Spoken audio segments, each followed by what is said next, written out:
안녕하십니까. 2018년도 지방공무원 9급 고졸 예정자 경력경쟁 임용 필기시험 응용역학 결론 강의를 맡은 안광호입니다. 자, 올해 시험은 작년도 시험보다 약간 난이도가 높은 형태로 출제가 되었는데요. 자, 문제풀이를 통해서 간단한 해설을 통해서 문제를 알아보도록 하겠습니다. 자, 첫 번째 문제는요. 이제 평형에 대한 시험 문제네요.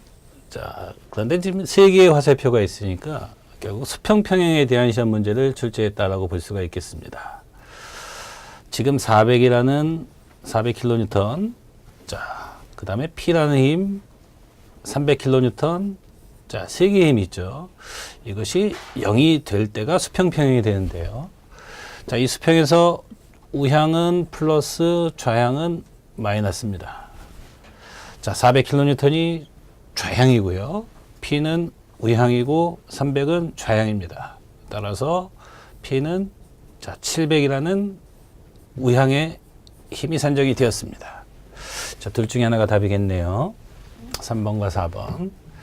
이때 이 D의 거리를 구하라 라고 했으니까 어느 점에서 모멘트 평형을 이용을 해도 D를 구할 수 있는데 그냥 D만 구하면 되는 거니까 이 B점이 가장 알기가 쉽겠습니다. 그래서 B점에서 모멘트 합은 0.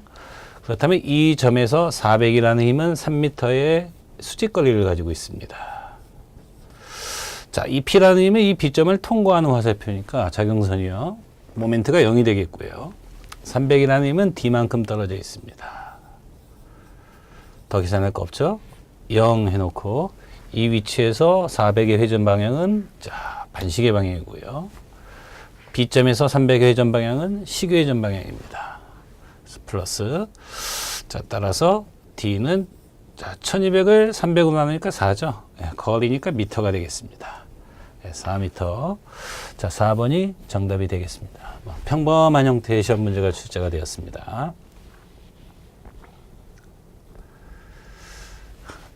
자, 다음 두 번째 문제인데요. 자, 직경을 줬고요. 원형 단면이라고 해놨습니다. 축하중 P를 주고, 자, 축하중 P를 줬는데 하중을 물어봤네요. 자, 탄성계수 2를 주고요. 자, 기가파스칼을 줬으니까 이게 10의 3승을 하면 메가파스칼이 되는 거죠. 자, 푸화송비를 주고 원주율 파이를 3으로 그냥 간단하게 계산을 해달라고 했습니다. 자, 그렇다면 이 문제에서는 일단 푸화송비네요. 자, 푸화송비라는 것이 변형률 대 변형률인데 짧은 쪽 변형률을 긴 쪽 변형률로 나눈 값이죠. 긴 쪽 변형률로. 이때 얘를 숫자로 줬으니까 엡실론 L은 푸화송비분의 이 직경 방향의 변형률이니까 D분의 델타 D 이런 형태가 될 겁니다. 이때 푸화송비가 0.4라는 숫자를 제시해 줬고, 자, 지금 직경이 10mm라고 제시해 줬습니다. 10mm인데 단면의 지름이 0.016 감소되었다. 변화량이죠. 0.016 하니까 지금 긴 쪽 방향의 변형률이 계산이 되겠다는 거죠. 자, 이걸 4하고 0.016의 관계니까 0.004가 되겠습니다. 0.04가 되죠. 그런 다음에 이제 후크의 법칙을 이용하자는 건데, 후크의 법칙이 응력은 탄성계수 곱하기 변형률인데 지금 이 긴 쪽 방향의 변형률이 관심 있죠? 자, 이 상태에서 이쪽에 면적당의 힘이니까 지금 이 P를 구해달라고 한 거죠. 그렇다면 이 식에서 힘 P는 탄성계수 E 면적 A 엡실론 L. 자, 이런 형태로 표현이 되겠습니다. 자, 이제 여기에 대입을 해주실 때 단위 환산만 잘 해주시면 되겠습니다. 탄성계수가 70 곱하기 10의 3승 메가파스칼이고요. 기가파스칼을 메가파스칼로 바꾼 거죠. 이때 면적은 원의 면적이죠. 원의 면적이니까 4분의 파이 직경 10의 제곱에다가 여기 있죠. 0.004. 자, 이제 이걸 계산하면 답인데 원주율이 딱 안 떨어진 숫자니까 계산을 편하게 해도 이걸 3으로 계산을 해달라라고 한 거죠. 자, 이것을 계산해 보면 21만 힘의 단위니까 기본 단위인 뉴턴이 되겠습니다. 그런데 보기 지문에서 킬로뉴턴을 얼마냐라고 물어봤으니까 공을 3개 없애면 21킬로뉴턴 이렇게 선정이 되겠네요. 자, 2번이 정답이 되겠습니다. 자, 재료의 역학적인 성질을 이용한 후크의 법칙과 부하성비를 혼용해서 시험 문제를 출제한 형태다라고 볼 수가 있겠습니다. 자, 세 번째 문제는요. 부정정 차수가 3인 것은? 이라고 물어봤습니다. 지금 보에 대해서 출제했죠. 그렇다면 간단하게 보라는 구조물의 부정정 차수 넘버는 R-3 반력수 빼기 평형조건 3개라면 외적 차수죠. 그런 다음에 이제 힌지의 개수가 있는지를 살펴보면 그만이다 라는 내용이죠. 그러면 고정단위 3개고 회전단위 2개니까 총 5개에서 3을 빼면 2인데 구조물 내부를 관통하는 인지가 없어요. 그러니까 여기는 2차 부정정이 되겠고요. 자, 이동단 1개, 고정단 3개, 4개에서 3을 빼면 하나가 남죠. 그런데 힌지가 하나 관통하고 있죠. 그럼 마이너스 1을 해주면 이제 0이 되는 거죠. 그럼 정정결버버가 되는 거고요. 자, 고정단 3개, 이동단 1개, 고정단 3개니까 총 7개에서 3을 빼면 4인데 힌지가 하나 관통이 되어 있죠. 그럼 3차 부정정 이렇게 계산이 되겠고요. 자, 답은 나왔네요. 네, 3번이 정답이 되겠습니다. 이동단 1개, 이동단 1개, 고정단 3개니까 총 5개에서 3을 빼면 2차 부정정인데 구조물 내부를 관통하는 힌지가 없습니다. 그러면 2차 부정정이 되겠죠. 자, 따라서 정답은 3번이 되겠습니다. 보에 대한 부정정 차수, 간단한 시험 문제를 출제했다라고 볼 수가 있겠습니다.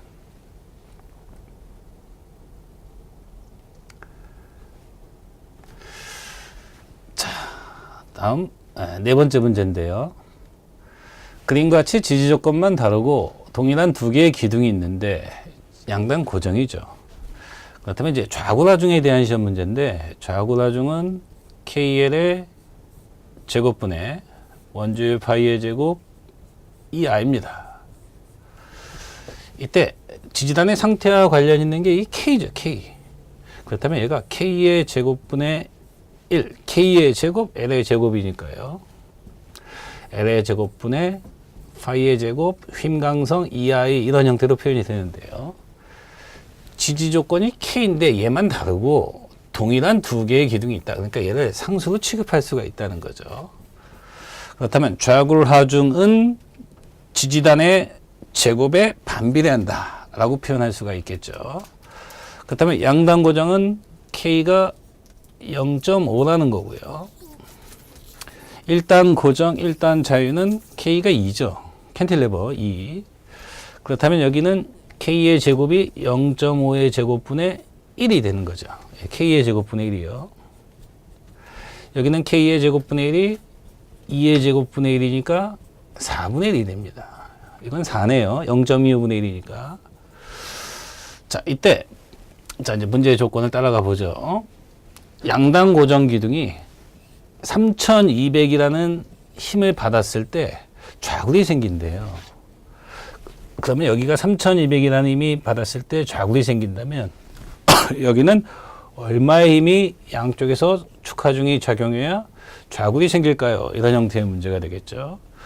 그렇다면 4와 4분의 1의 관계가 양변에 4를 곱하면 얘가 1이면 얘가 16이죠. 그럼 200이 되겠네요. 여기는. 여기가 1일 때 200이면 16일 때 3200이니까 200kN의 힘을 받기만 해도 좌굴이 발생해야 된다라는 형태의 문제가 되겠습니다. 자, 1번이 정답이 되겠고, 자, 이런 형태는 기존에 많이 출제되었던 문제니까 수험생 여러분들이 어렵지 않게 문제를 해결할 수 있었다라고 볼 수가 있겠습니다. 자, 글쎄요. 원형 단면에 내접하는 최대 단면을 갖기 위한 조건이 물어봤습니다. 글쎄요. 고등학교 학생들한테 이런 시험 문제를 물어봤네요. 물론 이 시험 문제는 이제 대학생 수준의 산업기사 기사 시험에 굉장히 많이 출제되었던 형태인데요. 자, 일단 2가지 사항이 이제 접목이 돼야 되는 거죠. 지금, 자, 피타고라스의 정리죠. 빗변. 다이아미터, 빗변의 제곱은 브레스, 폭의 제곱, 높이, 하이트의 제곱. 자, 이런 피타고라스의 정리가 하나가 있는 거고요. 자, 탄성 단면계수 섹션이라는 것이 단면 2차 모멘트를 y 도심값으로 나눈 값인데, 자, 여기가 12분의 BH의 3승이고 여기가 2분의 H니까 이게 6분의 BH의 제곱이 된다는 거예요. 탄성 단면계수죠. 그렇다면 여기에서 H의 제곱을 D의 제곱 마이너스 B의 제곱으로 표현할 수가 있겠죠. H의 제곱을 이것만 넘기면요. 그렇다면 얘를 H의 제곱이 지금 요만큼이니까 6분의 B, D의 제곱 마이너스 6분의 B의 3승 뭐 이런 형태로 표현이 된다는 거예요. 이제. 자, 이때 자, 이제 최대의 값을 갖기 위해서는 어떤 함수를 수평의 x축, 지금 b죠. b에 대해서 미분을 한다라고 표현합니다. 그렇다면 얘가 하나가 없어지니까 자, 1이 되는 거고요. 3이 넘어오니까 얘가 3b의 제곱이 돼요. 그래서 어떤 함수를 미분했을 때 0이 되는 조건이 자, 최대를 갖기 위한 조건이라는 거죠. 그렇다면 지금 자, 여기가 지금 결국 1이고 여기가 2가 되니까 2d의 제곱은 6b의 제곱이 되니까 이게 1이고 얘가 3이 되죠. 그렇다면 d는 플러스 마이너스 루트 3b가 되더라 이런 얘기죠. 자, 이런 식이 하나 결론적으로 도출이 되었다는 거죠. 그렇다면 d가 루트 3b니까 d가 루트 3b니까 3b의 제곱 마이너스 2b의 제곱이니까 얘가 루트 2b가 된다는 거예요. 그럼 b는 다 똑같으니까 얘가 1일 때 얘는 루트 2고 얘는 루트 3이 된다는 얘기죠. 이때 문제의 조건에서 h 오버 b, h와 b의 관계를 물어봤으니까 b가 1일 때 h는 루트 2다 이런 내용이 되는 거죠. 그래서 정답이 2번이 되겠습니다. 그래서 이것을 간편하게 이제 기억하는 방법은 수평이 1 루트 1이죠. 수직이 루트 2. 그렇다면 빗변은 루트 3이 되는 거죠. 이렇게 시계 방향으로 루트 1, 루트 2, 루트 3. 루트 1이 1이니까 1대 루트 2, 1대 루트 3. 이런 조건이 최대 단면계수를 갖기 위한 조건이다라는 내용의 자, 재료역학적인 성질의 시험 문제를 출제했다라고 볼 수가 있겠습니다.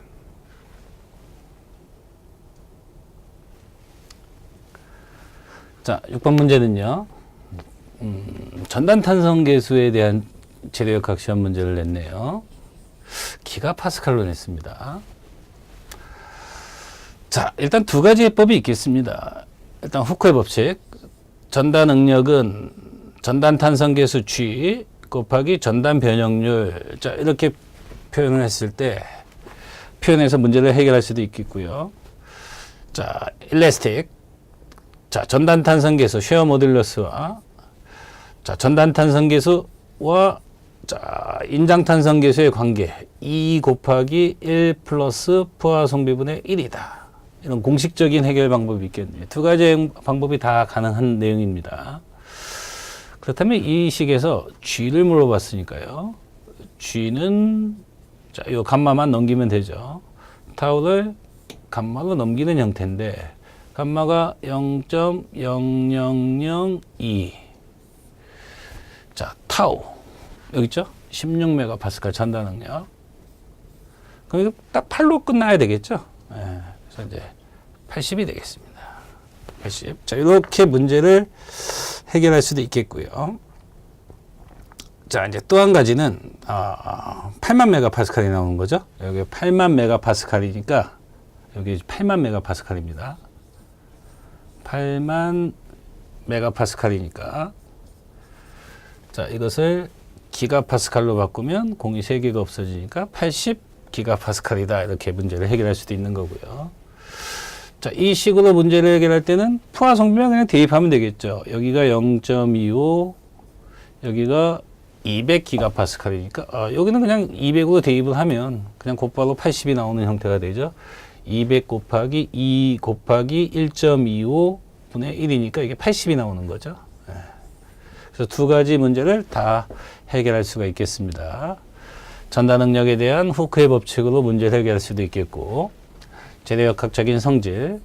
자, 어떤 재료에 힘이 가해졌을 때 긴 쪽 방향의 자, 탄성계수 2와 직교 방향의 전단 탄성계수의 관계의 식을 이용해서 문제를 해결할 수도 있겠다. 자, 두 가지 해법의 해법으로 다 문제를 해결할 수가 있겠습니다.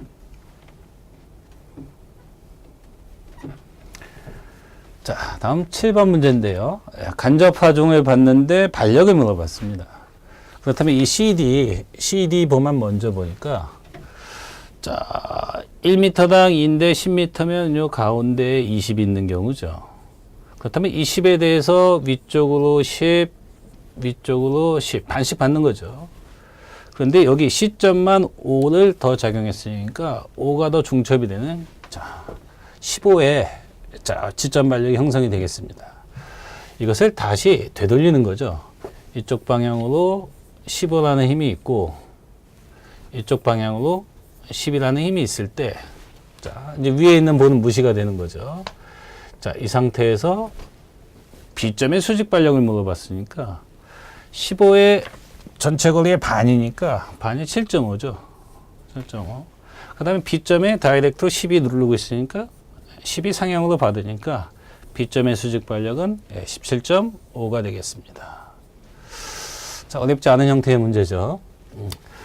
자, CD 단순보를 먼저 해석해서 반력을 받았다라는 것을 하중으로 치환시켜서 AB 단순보를 해석한다라는 형태의 문제가 되겠습니다.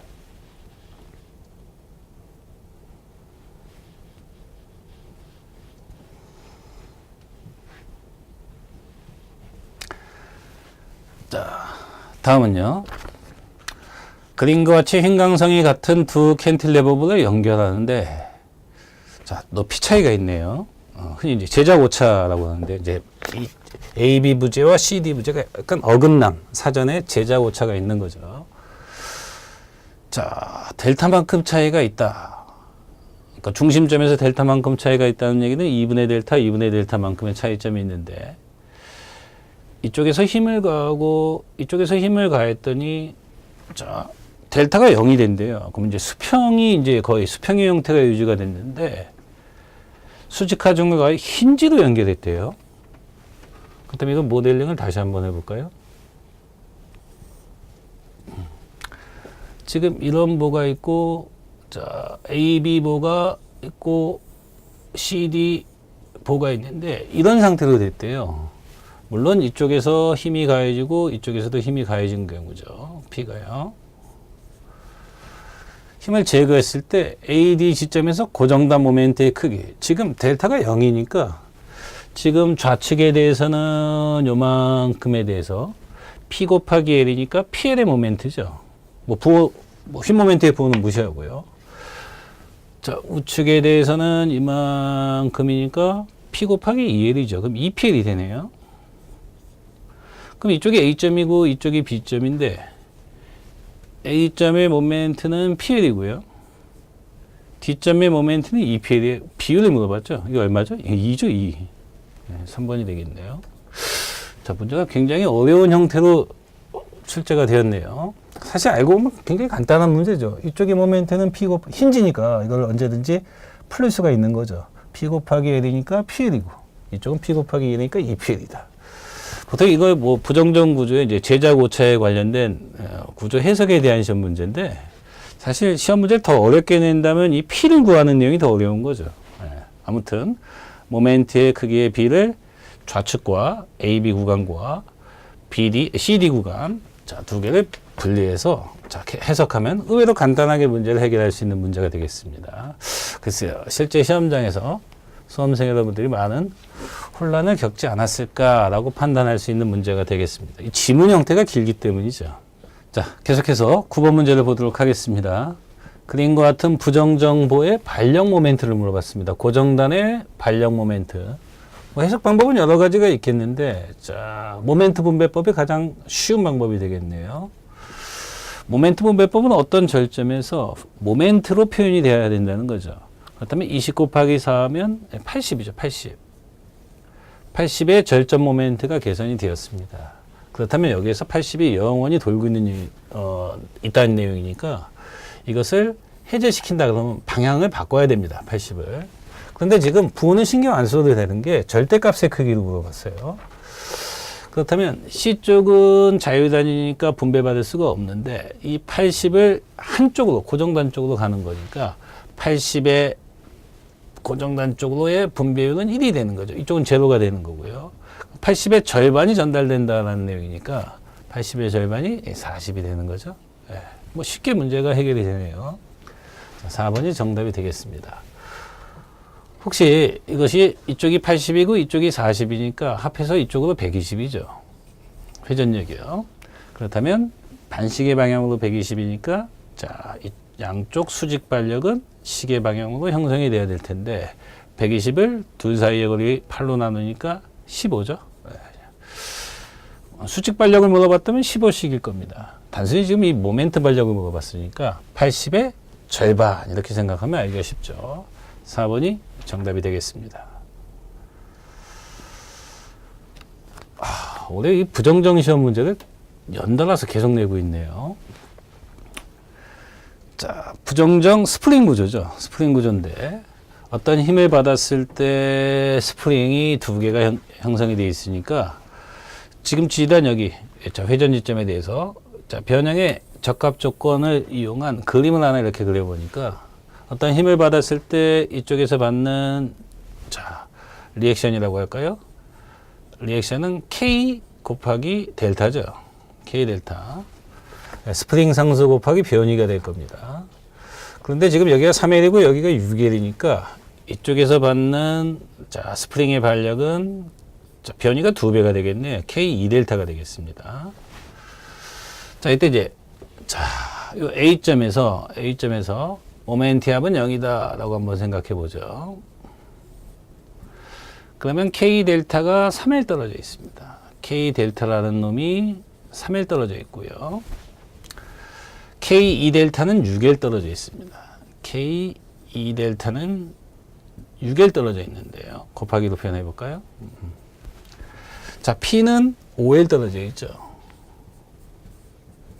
힌지점에서 모멘트 합은 0 이렇게 해놓고 회전 방향을 생각해 보니까 반시계 시계 회전입니다. 그렇다면 지금 이 상태에서 L을 제거해 보니까 여기는 3이고 12네요. 3하고 12를 더하면 15죠. 15를 5로 나누면 P는 K 델타는요. K 델타는 3분의 P가 나온다. 이런 내용이죠. 15와 5니까요. K 델타 값이 3분의 P가 나왔다. 그렇다면 얘가 3분의 P고요. 스프링의 발력이요. K 2델타니까 K 델타가 3분의 P니까 이쪽에서 3분의 2P죠. 3분의 2P. 이때 A점이 수직 발력을 물어봤습니다. 얘가 얼마냐라고 물어봤죠. 근데 얘가 1P가 3분의 3이죠. 3분의 3, 3분의 1, 3분의 2니까 얘네들끼리 서로 평형을 이루고 있죠. 그렇다면 이쪽에서 수직 발력은 0이 되겠습니다. 0. 3번이 정답이 되겠네요. 대부분 0이 있는 시험 문제들은 그게 답이라고 했죠. 그걸 생각하고 시험 문제를 냈으니까 혹시 뭐 속된 말로 찍었을 때라도 자, 여기를 찍었을 때 확률이 높다라는 것을 자, 생각을 하셔야 되겠죠. 자, 부정정 스프링 구조에 관련된 자, 시험 문제를 냈는데 자, 평범한 형태의 문제입니다.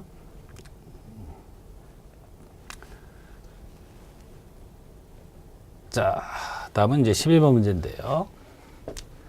한쪽이 지지단이 있고 한쪽이 지지단이 없네요. 키텔레버트러스네요. 그렇다면 지점 발력을 구했다 치고요. 아니, 구할 필요가 없는 거죠. 왜요? 이 절단법이라는 방법을 쓰게 되면 요 C2 부재가 받는 힘을 직접적으로 이 한 개의 부재만 구할 수 있다는 겁니다. 자, C2 부재가 지나가도록 수직으로 절단을 해서 내가 좌측을 보게 된다면 이런 발력들을 계산을 해야 돼요. 우측을 보게 된다면 자, 저런 발력들을 계산할 필요가 없다 이런 얘기죠. 그럼 우측만 바라보면 되겠습니다. 자, 이때 절점에서 절단된 쪽으로 화살표를 그리고요. 절점에서 절단된 쪽으로 화살표를 그리고요. 절점에서 절단된 쪽으로 화살표를 그려보니까 지금 미지수가 3개라는 거예요. 이때 이 3개의 미지수 중에 얘만 구하는 거니까, 하현재요. C2만 구하는 거니까, 이 C2부재와 만나고 있는 경사부재에 따라서 위에 있는 여기, D점이죠. 그럼 D점에서, 자, 모멘트는 0이다 라는 조건을 한번 딱 걸게 되는 순간, 자, 요 미지수가 여기를 통과해서 모멘트는 안 생기고요. 요 화살표도 여기를 통과하니까 경사지도 모멘트가 안 생기고요. C2 부재에 걸리는 힘만 거리 4m를 둔 채, 자, 모멘트를 유발하고 있고요. 자, 요 10이라는 힘이 8 떨어져 있는 거죠. 12가 8 떨어져 있습니다. 더 계산할 거 없겠네요. 이때 이 점에서 요 화살표의 회전 방향은, 자, 시계회전이니까 플러스고요. 이 위치에서 12kN의 힘도 회전 방향이 시계 방향이죠. 그렇다면 이게 1이고 이게 2니까, 자, 24는 24인데 마이너스 24가 나와요. 마이너스 값은 트러스 구조에서 압축이다 이런 얘기죠. 당연히 한쪽 지지니까 캔틸레버 트러스에서 하현재가 압축이고 상현재가 인장이 되는 거죠. 트러스 절단법에 대한 아주 간단한 시험 문제를 냈습니다. 원리만 알고 있다면, 자, 쉽게 문제를 해결할 수 있는 시험 문제다라고 볼 수가 있겠습니다. 자, 단순보의 수직 발력을 물어봤네요. 글쎄요, 이게 단순보인가요? A, B 구간은 단순보고, 여기를 자유단이라고 하면 B부터 자유단까지는, 자, 캔틸레버 구간이니까 이게 정확하게 내민보죠. 뭐 단순 지지보를 연장한 게 내민보니까 뭐 단순보라고 뭐 이야기할 수도 있겠습니다. 뭐 출제자가 뭐 그렇다면 그런 거죠. 그러면 지금 이 거리들이 희한하게 좋네요. 이만큼이 12m인데 내민 구간이 2m니까, 자, 이 단순 지지 구간은 10m가 되겠죠. 10m. 그 다음에 이게 6m 구간에 1m당 10이니까 지금 여기에 집중하중으로 10 곱하기 6 하면 60이 있는 거죠. 60이 있는데, 자, 6m의 반이 3이죠, 3. 그렇다면 요 거리가 3, 요 거리도 3이 된다는 얘기네요. 그렇다면 요만큼이 3이니까 얘는 1이 되겠습니다. 1. 3 더하기 1이 4잖아요. 자, 거리들이 희한하게 좋네요. 그렇다면 여기가 10m인데 얘가 2m니까 요만큼은 8인가요? 이렇게 거리는 8m가 되겠습니다. 자, 이때 A점의 수직 발력을 물어봤으니까, 요거요. A점의 수직 발력을 물어봤으니까, B점에서 모멘트 평형을 적용하면 되겠습니다. B점에서 모멘트 평형 조건을 걸면 그만이죠. 이 점에서 A점의 수직 발력 VA는 10m 떨어져 있죠. 자, 30은 8 떨어져 있습니다. 30은 8 떨어져 있고요. 60은 1 떨어져 있네요. 더 계산할 거 없습니다. 이 위치에서 수직 발력은 시계회전이고요. 30은 반시계고요. 60도 반시계죠. 이게 60, 240, 300을 10으로 나니까 30이 되겠습니다. 30. 아주 쉬운 시험 문제인데, 지금 이 시험 문제를 거리들을 수험생들이 혼동하도록 뭐 이상하게 줬어요. 그래서 이렇게 한 번씩 거리들만 잘 체크해 보시면 모멘트 평형 조건 하나로, 자, 쉽게 문제를 해결할 수 있는 내민보의 반력 시험 문제를 출제했다라고 볼 수가 있겠습니다.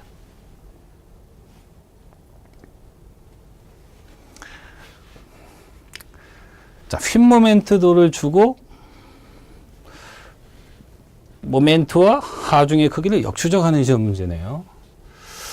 글쎄요, 이게 왜 휜 모멘트를 이렇게 그려놨나요? 아무튼 뭐 위쪽이 플러스고 아래쪽이 마이너스다라고 했어요. 자, 그러면 A점을 절단을 내서 우측을 보든 좌측을 보든 똑같은 크기니까 이쪽을 보게 되면 왼쪽이죠. 왼쪽 방향에 M0가 시계로 들고 있어요. 요 값이 플러스 3이다라고 준 거죠. 그럼 M0는 3이네요. 3. 그렇다면 1번 아니면 3번이 답이 되겠습니다. 자, 이때 요 위치에서 모멘트 발력이 생길 텐데 마이너스 6이라고 줬어요. 그렇다면 이제 이렇게 6이라는 얘기죠. 반시계의 6이라는 얘기니까. 그렇다면 자, 이 점에서 왼쪽을 한번 볼까요? 이 점에서 왼쪽을 보게 되면 오른쪽 그냥 무시하시고요. 왼쪽을 보면 저기 M0 있죠? M0와 P가 3 떨어져 있죠. 이때 회전 방향 얘는 시계 회전이고요. 이 P는 반시계 회전이죠. 이 값이 마이너스 6이다 이렇게 준 거죠. 겁을 잔뜩 줬는데 평범한 문제네요. 그러면 얘가 지금 3으로 계산되었으니까 자, 이게 넘어가면 마이너스 9네요. 그럼 P는 3이 되겠죠. 3 빼기 9는 마이너스 6이다 이런 내용이니까요. 집중하중도 3이고요. 모멘트 하중도 3입니다. 그러니까 휜 모멘트도를 보고 특정의 위치를 왜 휜 모멘트와 특정의 위치 하중을 역으로 추적해 나가는 시험 문제다라고 볼 수가 있겠습니다. 어렵지 않은 형태의 문제네요.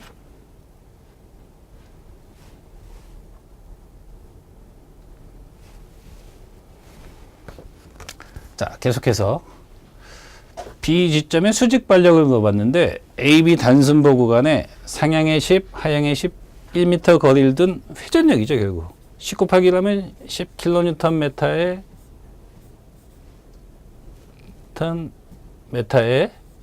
자, 회전력이 작용하고 있는 거예요, 지금. 회전력이. 모멘트 하중이에요. 그럼 모멘트 하중이 하나 있다라고 생각을 하고 양쪽 지점에 반력은 돌려막아야 되는 거죠. 10이라는 회전력을 반시계로 돌려막아야 되니까 A점은 하향의 반력이, B점은 상향의 반력이 우력으로 저항한다는 내용이죠. 네.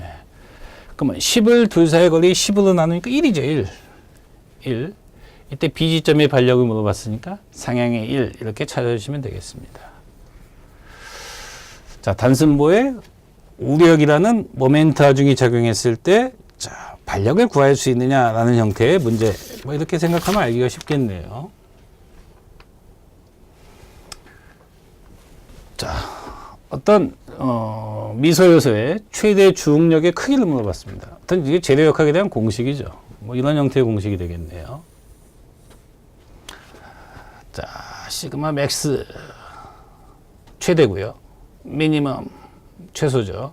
최대 최소 주응력은 자, 이런 재료역학적인 공식이 있죠. 시그마 x, 시그마 y 플러스 마이너스 루트 자, 2분의 시그마 x 마이너스 시그마 y 제곱 전다능력의 제곱. 자, 이런 형태의 문제죠.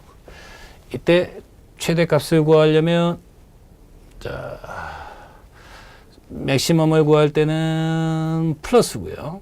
미니멈을 구할 때는 마이너스인데요. 최대 응력, 최대 주응력을 물어봤으니까 지금 요 플러스로 계산해달라 이런 내용이 되겠습니다. 자, 이때 자, 요소에 작용하는 응력이 자, X방향이죠. 자, 여기가 X방향인데 X방향이 양쪽에서 누르니까 시그마 X는 마이너스 6이 되는 거죠. 압축의 6이 작용한다. 그런데 이쪽 방향으로는 Y방향으로 응력이 없어요. 그럼 얘는 0이죠.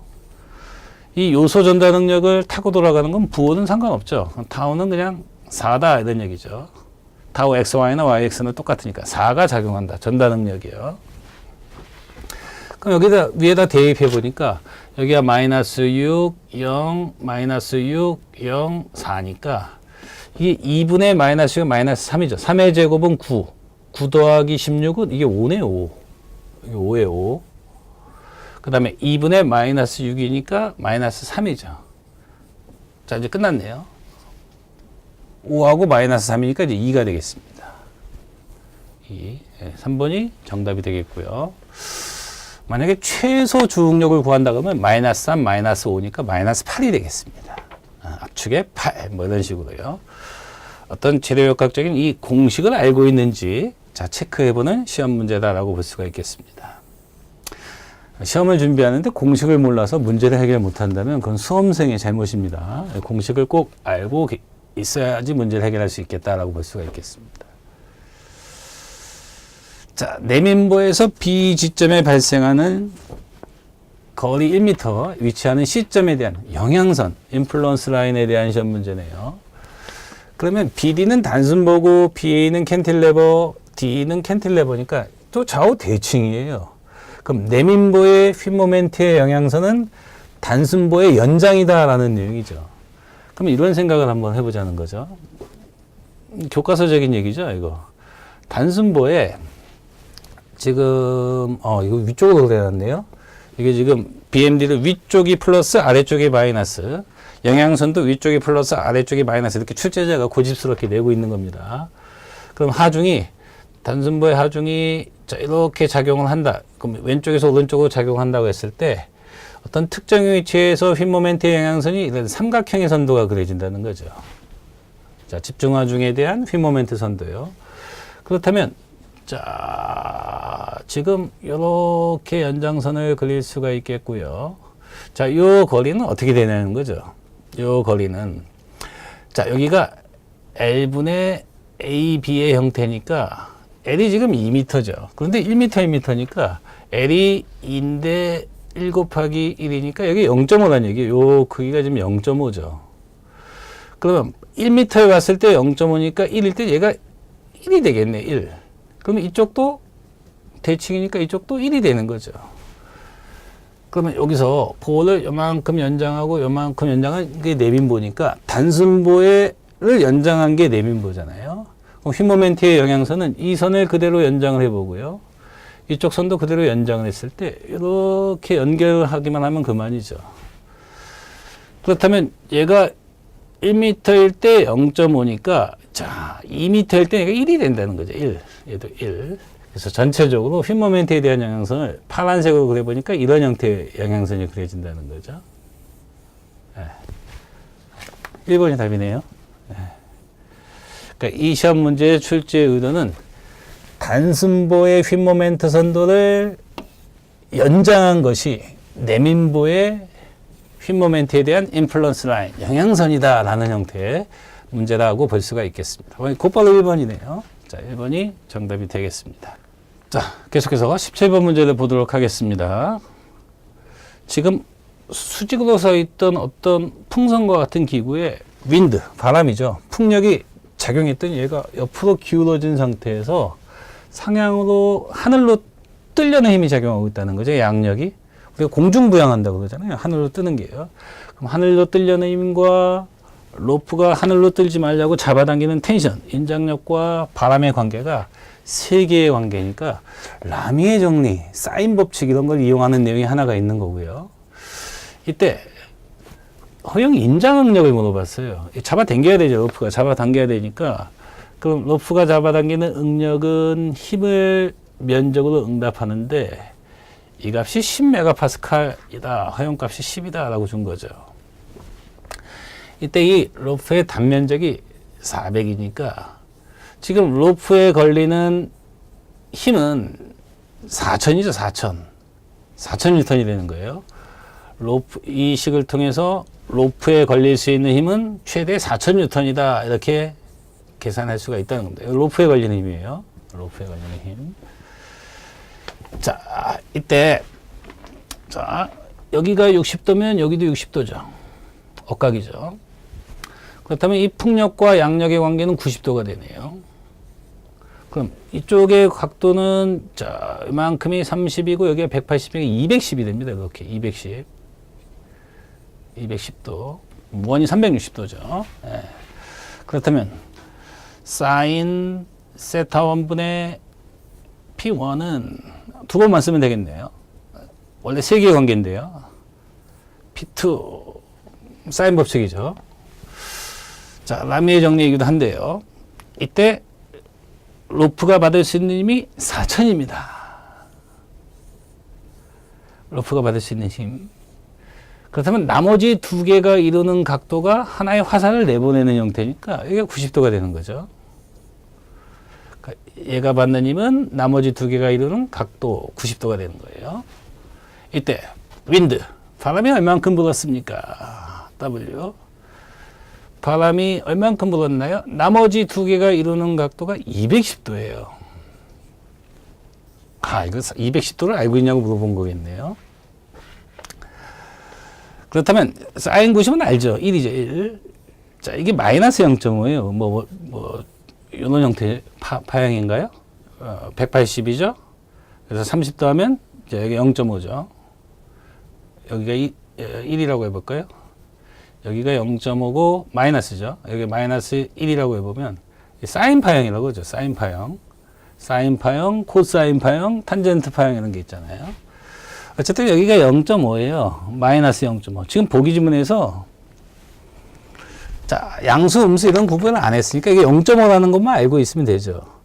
그럼 4,000에 0.5니까 W는 마이너스 2,000입니다. 뉴턴이죠? 그런데 지금 보기 지문에서 킬로뉴턴이라고 물어봤어요.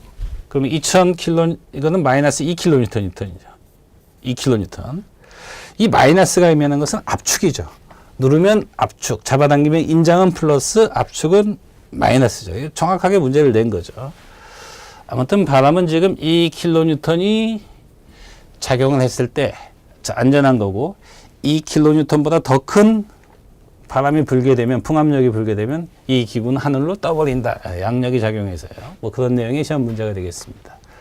그러니까 응력이라는 내용과 사인 법칙에 관련된 내용을 혼합한 형태의 시험 문제라고 볼 수가 있겠습니다. 이런 유형 또 나왔네요. 자, 어떤 10m짜리 길이를 가지고 있는 강봉이 있는데 굳이 5m, 3m, 2m 이렇게 세 개의 구간을 나누면, 자, 수험생 여러분들께서 이렇게 그냥 세 개로 나누면 그만이다 이런 내용이죠. 자유물체도를 써서요. 자유물체도를 써서 세 개로 분해를 해보자. 이때 어느 쪽을 계산하든 상관없어요. 한쪽부터, 왼쪽부터 보니까 이쪽이 70kN을 받으면, 자, 자유물체도상에서 여기도 70을 받는 거죠.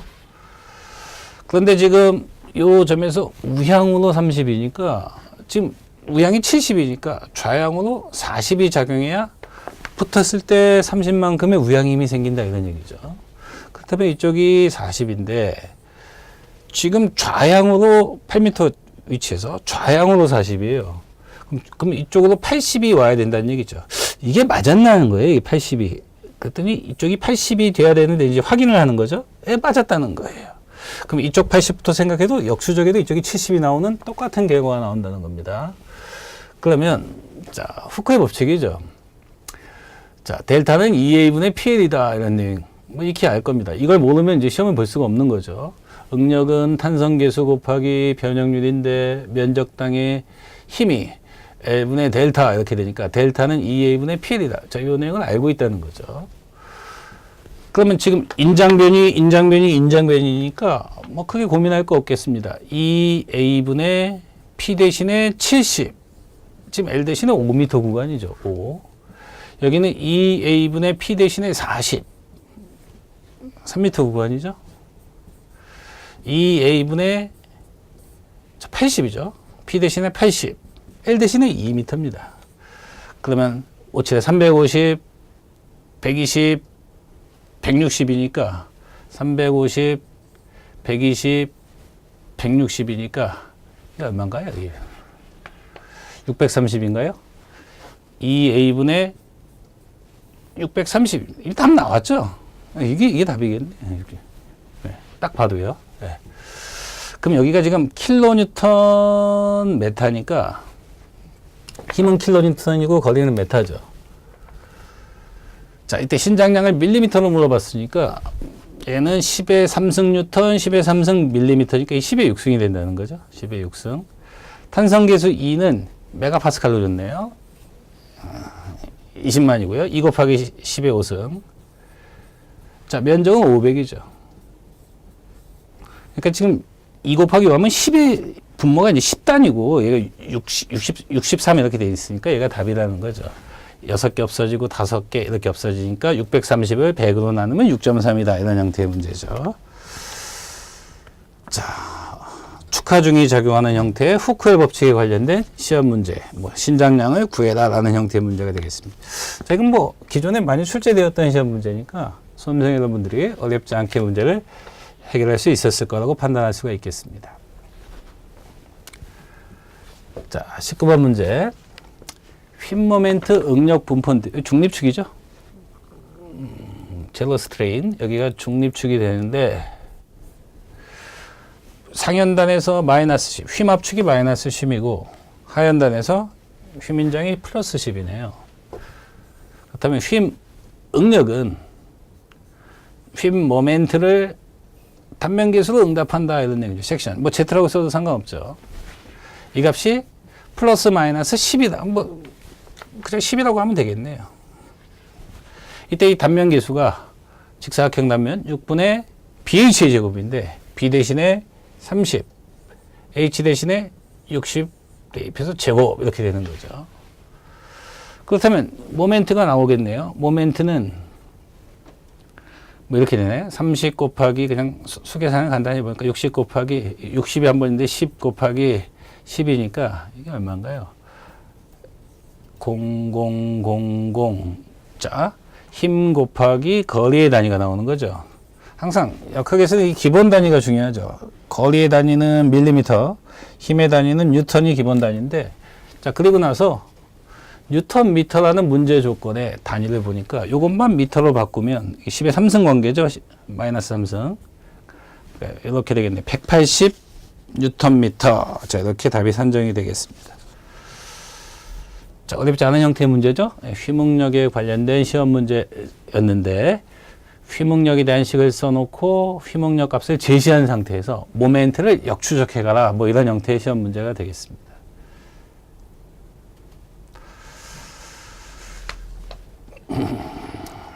자, 45도 기울어진 면의 전단 응력을 고려하여, 그러니까 경사면 응력이죠.